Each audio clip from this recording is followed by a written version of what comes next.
நாளை பிற்பகல் ஆளுநர் வித்யாசாகர் ராவ் சென்னை வர இருப்பதாக ஏஎன்ஐ செய்தி நிறுவனம் தகவல் தெரிவித்திருக்கிறது.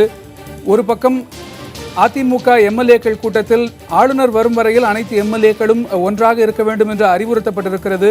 மற்றொரு பக்கம் ஆளுநர் சென்னை வந்தவுடன் அவரை சந்திக்க இருப்பதாக ஓ பன்னீர்செல்வமும் தெரிவித்திருக்கிறார். இப்படிப்பட்ட அரசியல் சூழ்நிலையில் நாளை மதியம் ஆளுநர் சென்னை வர இருப்பதாக தகவல் வெளியாகியிருக்கிறது. இது பற்றிய கூடுதல் தகவல்களை நம்முடைய செய்தியாளர் தியாகச்செம்மல் இணைப்பில் இருக்கிறார், அவரிடம் கேட்கலாம். செம்மல், இந்த தகவல் குறித்து விரிவாக சொல்லுங்கள். கணேஷ், தமிழகத்தினுடைய பொறுப்பு ஆளுநர் வித்யாசாகர் ராவ் நாளை மதியம், அதாவது நாளை பிற்பகலில் சென்னை வர இருப்பதாக ஏஎன்ஐ செய்தி நிறுவனம் அதிகாரப்பூர்வமாக ஒரு செய்தி வெளியிட்டிருக்கிறது. பொதுவாக இது போன்ற அரசு முறை செய்திகளை உறுதிப்படுத்தக்கூடிய ஏஎன்ஐ செய்தி நிறுவனம் தற்போது இந்த செய்தியை வெளியிட்டிருக்கிறது. மிகவும் முக்கியமான ஒரு காலகட்டத்தில் பொறுப்பு ஆளுநர் வித்யாசாகர் ராவ் சென்னை வர இருக்கிறார் என்கிற தகவல் தற்போது தமிழக அரசியல் களத்தில் நடைபெற்று வரக்கூடிய அரசியல் ரீதியான பல்வேறு நிகழ்வுகளினுடைய ஒரு முக்கிய கட்டம் என்று நாம் பார்க்கலாம்.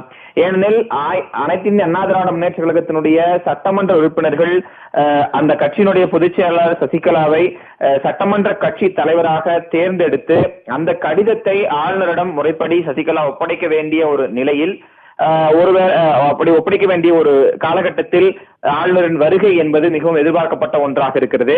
மற்றொரு புறத்தில் தனது பதவியையும் தனது அமைச்சரவையையும் கலைக்க வேண்டும் என்று ராஜினாமா கடிதத்தை அளித்த முதலமைச்சர் பன்னீர்செல்வம் தனக்கு கட்சியில் தான் அளித்த பேட்டிக்கு பிறகு கட்சியில் ஏற்பட்டிருக்கக்கூடிய பல்வேறு மாற்றங்கள் தனக்கு ஆதரவு பெருகும் என்றும் கட்சியினரும் மக்களும் விரும்பினால் தான் அளித்திருக்கக்கூடிய ராஜினாமா கடிதத்தை வாபஸ் பெறுவேன், அது குறித்து ஆளுநரிடம் முறையிடுவேன் என்றும் அவர் தெரிவித்திருக்கக்கூடிய சூழ்நிலையில் இந்த இரு தரப்பையும் நாளை ஆளுநர் வித்யாசாகர் ராவ் எப்படி எதிர்கொள்ள போகிறார், என்ன மாதிரியான முக்கிய முடிவுகளை அவர் எடுக்க இருக்கிறார், அரசியலமைப்பு சட்டத்தின்படியான செயல்படக்கூடிய பல்வேறு மிக முக்கியமான பொறுப்பை வைத்திருக்கக்கூடிய ஆளுநர் சட்டமன்ற உறுப்பினர்கள், அதிமுகவினுடைய சட்டமன்ற உறுப்பினர்கள் தேர்ந்தெடுக்கக்கூடிய சட்டமன்ற கட்சியில் வரக்கூடிய சசிகலாவை முதலில் அழைத்து அந்த சட்ட நடைமுறைகளை பின்பற்றுவாரா, அல்லது தற்போது பொறுப்பு முதலமைச்சராக இருக்கக்கூடிய பன்னீர்செல்வத்தை சந்தித்து அவருடைய விஷயங்களை கேட்டறிவாரா? ஏனெனில் தனது பத்திரிகையாளர் சந்திப்பில் பன்னீர்செல்வம் தான் பதவியை ராஜினாமா செய்ய நிர்பந்திக்கப்பட்டதாக தெரிவித்திருக்கிறார்.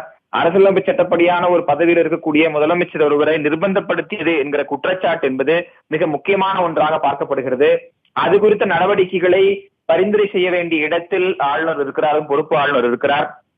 இப்படி இந்த இரு தரப்பிற்கும், சசிகலா தரப்பிற்கும் பன்னீர்செல்வம் தரப்பிற்கும் மிக முக்கியமான ஒரு நிகழ்வு இந்த ஆளுநரின் வருகை என்பது. ஆளுநர் வருகையை தள்ளி போன அனைத்து காலகட்டங்களிலும் தமிழகத்தில் ஒரு அசாதாரணமான சூழல் உருவாகி இருந்தது என்பதை நாம் பார்க்க வேண்டியது இருக்கிறது. ஏனெனில் இதற்கு முன்பு இல்லாததை போன்று இதற்கு முன்பு 80னுடைய இறுதி காலகட்டங்களில் தமிழக அரசியல் களம் இப்படி ஒரு, குறிப்பாக அதே போல அதிமுகவினுடைய இரு பிரிவுகளாக அதிமுக பிரிந்திருந்த அந்த காலகட்டத்தில் சந்தித்திருந்தது. அதற்கு பிறகு மிக முக்கியமான ஒரு மாற்றமாக இந்த 2017ஆம் ஆண்டு நிகழ்ந்திருக்கக்கூடிய அரசியல் மாற்றங்களை நாம் பார்க்க வேண்டியது இருக்கிறது. இந்த இடத்தில் தான் ஆளுநரின் வருகை என்பதும், நாளை பிற்பகலில் சென்னை வரக்கூடிய ஆளுநர் முதலில் யாரை சந்திக்க போகிறார், என்ன மாதிரியான நடவடிக்கைகள் எடுக்க போகிறார், இரண்டுமே அரசியலமைப்பு சட்டப்படியான நடவடிக்கைகள் தான். அதாவது பொறுப்பு முதலமைச்சராக இருக்கக்கூடியவருடைய நிர்பந்தம் என்கிற குற்றச்சாட்டு குறித்து கேட்கறிய வேண்டியதும் ஆளுநர், பொறுப்பு ஆளுநரின் கடமை. அதே சமயம் சட்டமன்ற கட்சி தலைவராக ஒருவரை தேர்ந்தெடுத்து சட்டமன்ற கட்சி தலைவராக என்னை தேர்ந்தெடுத்திருக்கிறார் என்ற கடிதத்தை சசிகலா அளிக்கும் போது அதை வாங்க வேண்டியதும் அரசியலமைப்பு சட்டப்படியான கடமை. இப்படி ஒரு முக்கியமான காலகட்டத்தில் என்ன மாதிரியான முடிவை நாளை சென்னை வரக்கூடிய பொறுப்பு ஆளுநர் வித்யாசாகர் எடுக்க இருக்கிறார் என்பதுதான் ஒட்டுமொத்த எதிர்பார்ப்பாக இருக்கிறது. கணேஷ்.